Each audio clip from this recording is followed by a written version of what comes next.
Morning student, आज हम पढ़ेंगे कक्षा 9वीं का विज्ञान। इसमें अध्याय 12 है गुरुत्वाकर्षण। ठीक है, अध्याय इसमें 11 है गुरुत्वाकर्षण। अध्याय 11 गुरुत्वाकर्षण। इसमें हम लोग बहुत सारी चीज़ें पढ़ चुके थे और ये 3 सूत्र देखे थे। क्या थे? गुरुत्वीय त्वरण की गति के समीकरण। ये समीकरण जो है गति के समीकरण में थे और इसी में ये त्वरण की जगह ए आ गया तो ये गति का समीकरण हो गया। लेकिन ये त्वरण जी आ गया तो ये गुरुत्वीय त्वरण में गति का समीकरण हो गया। और यहाँ विस्थापन एस जो था वो क्या हो गया, यहाँ ऊंचाई एच के जगह में ले लिया। मतलब विस्थापन एस का जगह यहाँ एच हो गया और ये ए के जगह में जी हो गया। बस ठीक है। ये क्या है? वस्तु की पृथ्वी के तल से ऊंचाई क्या बताती है? एच बताती है। ठीक है। और जी क्या है? त्वरण बताती है। समीकरण में त्वरण ए के स्थान पर जी लिखकर हम बताते हैं कि यह गुरुत्वाकर्षण बल के कारण है। ठीक है। अब ये आगे देखते हैं। ये HW में आप लोगों को दे दिया था मैंने कि उदाहरण 2 को हल करके आना। उदाहरण 2 में क्या था? 20 मीटर ऊंची मीनार की चोटी से एक पत्थर 20 मीटर ऊंची मीनार की चोटी से एक पत्थर छोड़ा जाता है। पृथ्वी की सतह पर पहुंचने से पहले उसका वेग क्या होगा?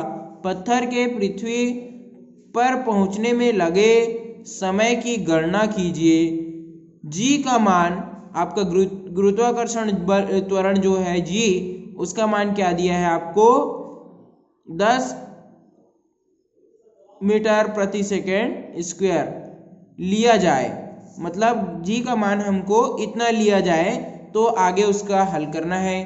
तो आपको एच का मान दे दिया है, जी का मान भी दे दिया है और इसमें आपको क्या करना है? टी का मान ज्ञात करना है, समय ज्ञात करना है। इसमें कौन सा सूत्र लगाना सही रहेगा? सेकंड, क्योंकि इसमें टी टाइम चाहिए अपने को। हमको जी का मान भी दिया है, एच का मान भी दिया है।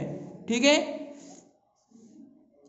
अब हम लोग इसमें समीकरण में लगाते हैं। चूंकि मीनार की ऊंचाई h बराबर 20 मीटर, पत्थर का प्रारंभिक वेग जो है 0 है। जब छोड़े नहीं है वो प्रारंभ किए हैं तो वेग 0 वेग से चलेगा तो 0 है। ठीक है।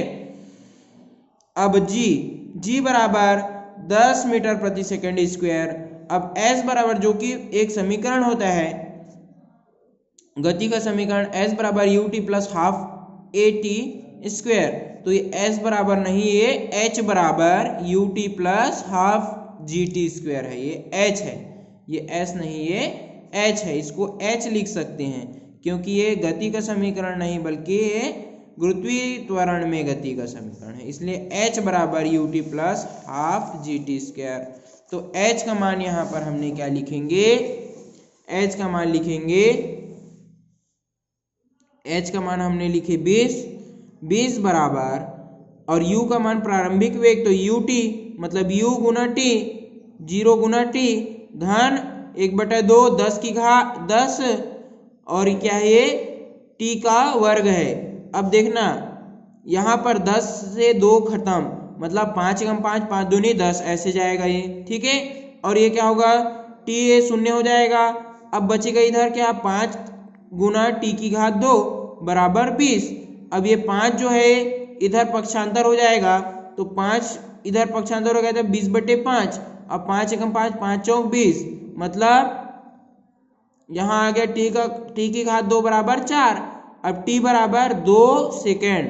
अब देखना t बराबर 2 सेकेंड, क्यों t बराबर 2 सेकेंड हो? क्योंकि 10 की घात मतलब क्या है? 10 मीटर प्रति सेकेंड का स्क्वायर, तो इसलिए सेकेंड बचेगा यहाँ। ठीक है। अब देखना, अतः वस्तु को पृथ्वी पर पहुंचाने में लगभग 2 सेकेंड लगेंगे। 2 सेकेंड में पृथ्वी तक पहुंच जाएगा वस्तु। पत्थर का वेग v बराबर u प्लस जी टी। अब देखना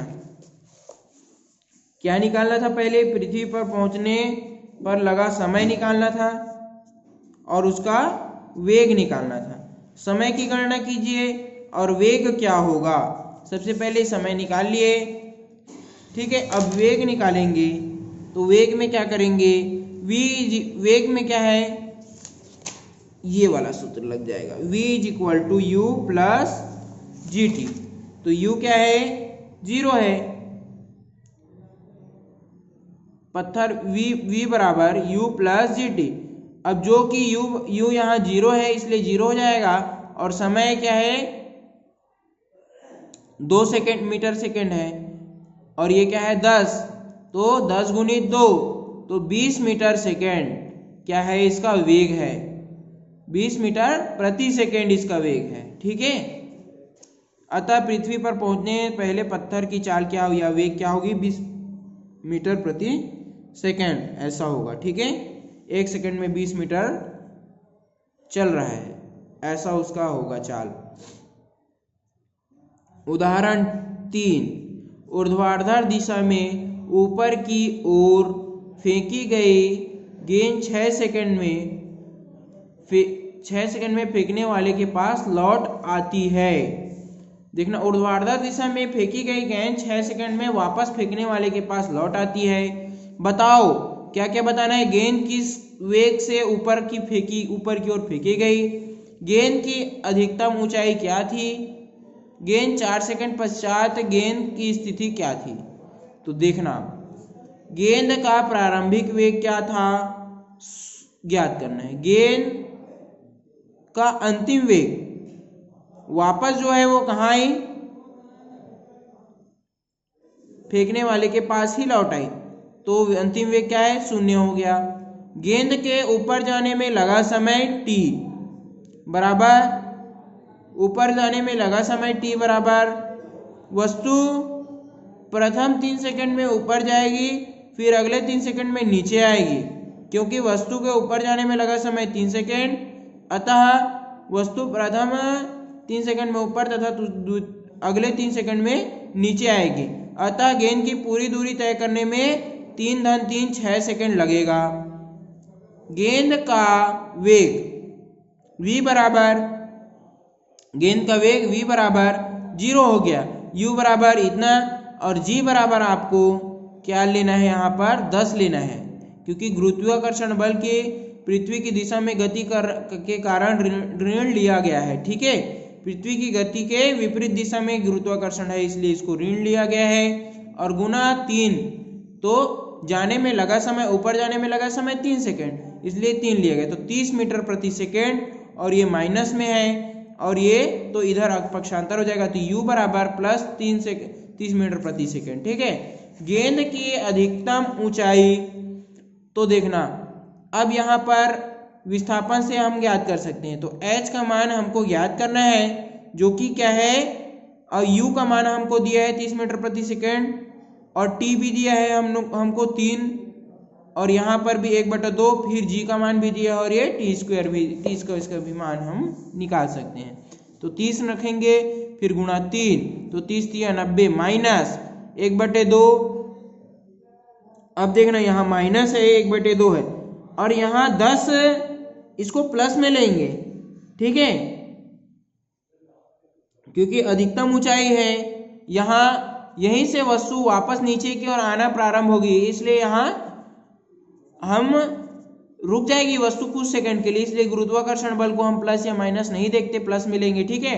अब देखना 1/2 गुणित 10 गुणित ये 3, तो t का मान फिर वर्ग, तो 3 का वर्ग हो गया। अब देखना यहाँ पर 5 हो जाएगा, 2 × 2 2, 2 × 5 10, और ये 30 × 90 हो जाएगा, 5 और ये 3 की घात 9 हो गया, तो 3 की घात 2 हो गया, तो ये कितना हो जाएगा 9, 9 × 5 45। अब देखना 90 में 45 गया तो 45 मीटर, तो क्या आया इसका मान, अधिकतम ऊंचाई कितनी होगी 45 मीटर। अतः तीसरा प्रश्न है, वापस आते समय 1 सेकंड में वस्तु द्वारा तय की गई दूरी, वापस आते समय तो समय क्या है 1 सेकंड लेना है, तो वस्तु द्वारा तय की गई दूरी निकालना है, ठीक है। तो s बराबर यहाँ रखेंगे 0, u का मान क्या रखेंगे 0। क्यों रखेंगे u का मान 0? क्योंकि वहां रुक जा रहेगी, वो वापस आने से पहले वहां रुके रहेगी, तो रुके रहेगी तो उसका वेग क्या हो जाएगा, 0 हो जाएगा। ठीक है, तो उसका u का मान क्या हो जाएगा 0।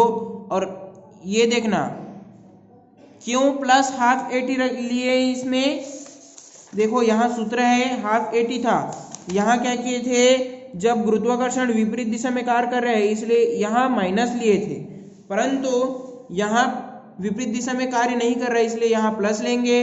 अब प्लस हाफ हो जाएगा और ये g का मान 10 रखेंगे और कितने मिनट में, कितने समय में, मतलब 1 सेकंड में, तो ये 1 लिखेंगे।